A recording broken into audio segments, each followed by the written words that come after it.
Põrgu pääses valla pärast seda, kui Kolumbias võimule tulnud paremtiib peatas ülemineku Petro riigipöörde katse tõttu. Kolumbia poliitiline kriis süvenes, kui vastvalitud president Abelardo de la Espriella andis korralduse peatada viivitamatult üleminekuprotsess Gustavo Petro valitsusega. Alates täpsest hetkest, mil peaaegu 13 miljonit kolumbialast mind toetasid, et teda ja tema poliitilist käsilast võita, alustasid Petro ja Cepeda oma B-plaani, et jääda võimule igaveseks iga hinna eest. Ja nad tahavad seda teha riigipöörde abil. Viimastel tundidel on plaan hoogustunud. President Petro, omistades endale volitusi, mis kuuluvad ainult valimisorganile, eiras minu valimist ja minu ametlikku tunnistust kui valitud presidenti. Otsus tuli pärast seda, kui Petro eitas parempoolsete võidu legitiimsust 21. juuni teises voorus ja pärast seda, kui Ivan Cepedat valimistel kaotati. Hoiatas, et võib juhtida rahumeelset tsiviilallumatust, kui tema nõudmisi ei täideta. See tähendab, et ei tunnustata kellegi autoriteeti, kes ei kaitse rahvuslikku suveräänsust. Olgu väga selge, rahumeelne tsiviilallumatus. Ma kutsun ja palun miljoneid valijaid, kes usaldasid mind, teha sama. Ja kui seda, mida ma nüüd välja kuulutan, ei täideta, siis lükake rahumeelselt tagasi kõik korraldused.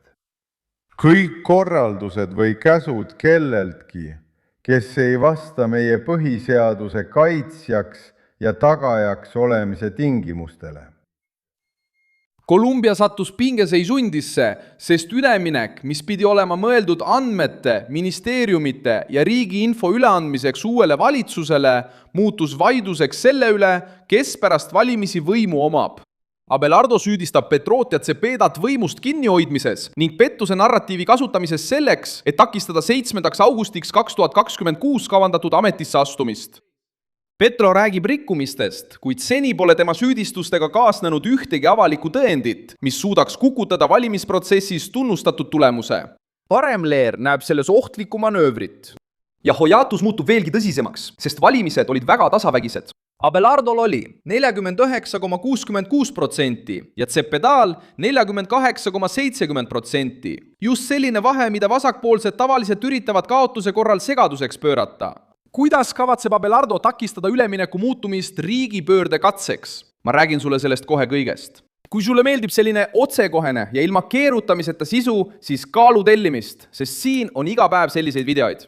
Abelardo de la Espriella otsustas ülemineku peatada, sest tema sõnul ei saa istuda ühe laua taha nendega, kes üritavad põhiseaduslikku korda rikkuda.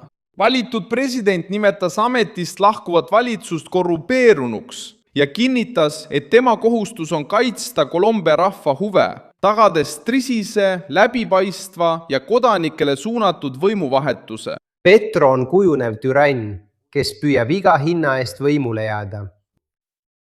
Ja täna, olles teie kõigi poolt valitud president, kinnitan ma taas seda, mida olen juba aastaid öelnud.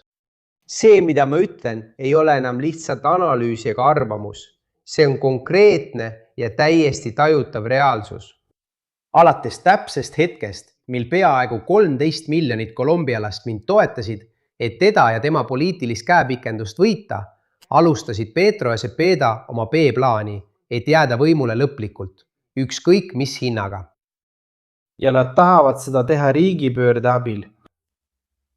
Viimastel tundidel on plaan eskaleerunud. President Petro, omistades endale volitusi, mis kuuluvad ainult valimisorganile, eiras minu valimist ja minu ametlikku tõendit. Valituks osutunud presidendina. Sõnum tuli sotsiaalmeedia kaudu. Sel hetkel, kui poliitiline üleminek oli juba rikutud süüdistuste, nõudmiste ja mobilisatsiooni ähvardustega. Üleminek peaks võimaldama lahkuval valitsusel anda uuele valitsusele üle ministeeriumide andmed, eelarve seisu, lepingud, riskid ja prioriteedid. See ei ole teene, vaid riigi kohustus. kui Abelardo peatab selle vestluse, ütleb ta, et ei nõustu osalema etenduses, kus kaotanud valitsus räägib võimu üleandmisest, samal ajal kui seab kahtluse alla võitja legitiimsuse. Abelardo võit oli napp, aga napp võit on samuti võit. Esialgne häälte lugemine, mis avaldati peaaegu kõigi jaoskondade tulemuste põhjal, näitas parempoolset kandidaati Ivan Cepedast ees vähem kui 1%. Kolumbia välismaal elavate kodanike hääl oli otsustav ja see on õiguspärane hääl. Kolumbia välismaal elavate kodanike hääletus andis Abelardole tugeva edumaa. Selles rühmas oli üle 177 000 hääle vahe, mis seletab suure osa lõppvahe marginaalist. Tšassil hakkab Petro narratiiv mõjuma. Lahku president püüdis kahtluse alla seada välised tegurid, rääkis pettusest ning omistas parempoolsete võidu Californiaga seotud algoritmidele ja Iisraeli erasektori luurefirmadele. Aga süüdistus ilma kindlate tõenditeta ei saa olla vahend valimiste tühistamiseks. Rahvusvahelised vaatlejad nõrgendasid Petro väidet. Euroopa Liidu missioon kiitis läbipaistvust ja loendamise tõhusust, samas kui Carteri keskus nimetas tulemuste haldamise süsteemi usaldusväärseks, läbipaistvaks ja jälgitavaks. See ei takista ametlike kaebuste analüüsimist, kui takistab poliitilise kahtluse kasutamist ettekäändena, et takistada valitud presidendi ametisse astumist. Ivan Cepeda sekkus kriisihoiakuga, mis süvendas olukorda veelgi. Vasakpoolne senaator teatas, et võib juhtida rahumeelset kodanikuallumatust, kui Abelardo ei täida enne ametisse astumist seatud tingimusi. See tähendab, et ei tunnustata kellegi autoriteeti, kes ei kaitse riigi suveräänsust. Olgu see väga selge, rahumeelne kodanikuallumatus. Ma kutsun ja palun miljoneid valijaid, kes usaldasid mind, teha sama. Ja kui seda, mida ma praegu välja kuulutan, ei täideta, siis palun rahumeelselt keelduda igasugusest korraldusest.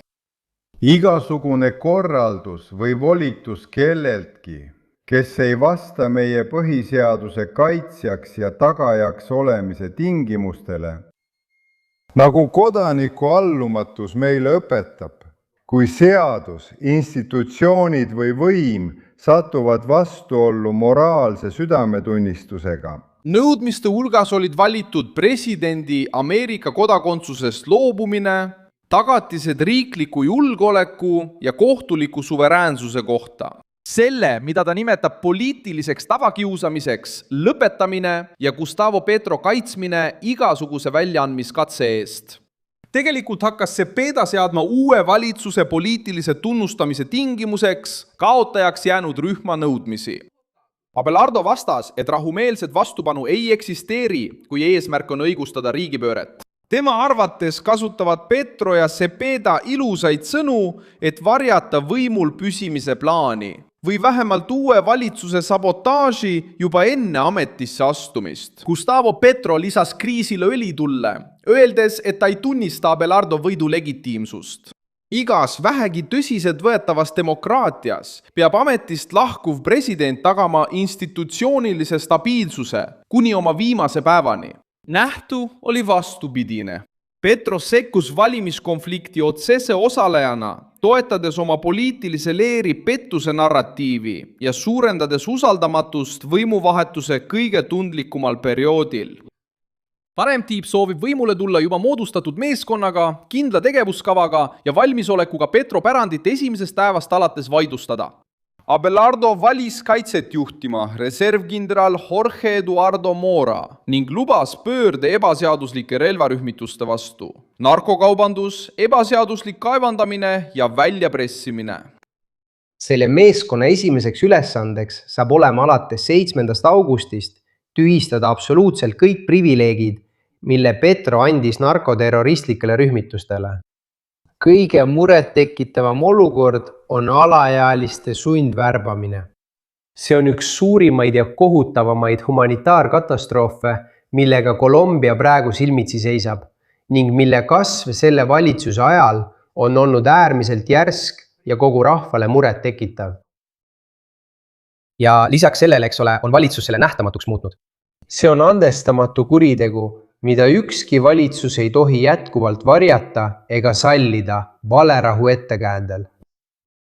Mängus on, kallid kaasmaalased, piirkondade turvalisus, usaldus institutsioonide vastu ja mis kõige tähtsam, tuhandete laste ja noorte elu ja tulevik. Uus valitsus lükkab tagasi Petro laiapõhjalise läbirääkimiste poliitika, mida nimetatakse paz totaliks ja lubab vahetada järeleandmised autoriteedi vastu. Riik asub taas tegutsema nende vastu, kes kontrollivad territooriumi, külvavad elanikkonnas hirmu ja kasutavad dialoogi kilbina, et jätkata kuritegevust. Niinimetatud paz total on kriitikute jaoks muutunud riigi nõrkuse sümboliks. Abelardo lubab selle mudeli lammutada ja taas aktiveerida korraldused kurjategijate vastu, keda poliitilised vestlused olid kaitsnud. See lõhe aitab selgitada, miks vasakpoolsed püüavad ametisse asumise hinda tõsta. Abelardo võit ei tähenda ainult nimevahetust palees. See tähendab poliitika tagasilükkamist, mida paljud kolumblased seostavad relvarühmituste edenemise ja territoriaalse kontrolli kaotamisega. Pinged on seotud ka suhetega Ameerika Ühendriikidega. Cepeda püüdis tõsta Abelardo Ameerika kodakondsuse vaidluse keskmesse, vihjates ohtudele Kolumbia suveräänsusele. Petro tugevdas välissekkumise kahtlust. Vasakpoolsed püüavad muuta parempoolsete võidu välismaise sekkumise tulemuseks. Aga valimised otsustati hääletusega. Sealhulgas häältega kolumbialastelt, kes elavad väljaspool Kolumbiat. Ja neid valijaid ei saa pidada vähem kolumblasteks, lihtsalt sellepärast, et nad otsustasid Petro projekti vastu. Kolumbia jõuab juulikuusse küsimusega, mis kaalub kogu piirkonna üle. Kas vasakpoolsed aksepteerivad kaotust, kui valimiskast ei anna soovitud tulemust? Suur tänu, et vaatasite seda videot lõpuni. Toetage meie projekti ja aidake rahaliselt, kasutades ekraanil kuvatavat Pixi võtit. Oleme sõltumatu kanal, mille eesmärk on hoida teid tõega kursis. Teie panus aitab meil jätkata.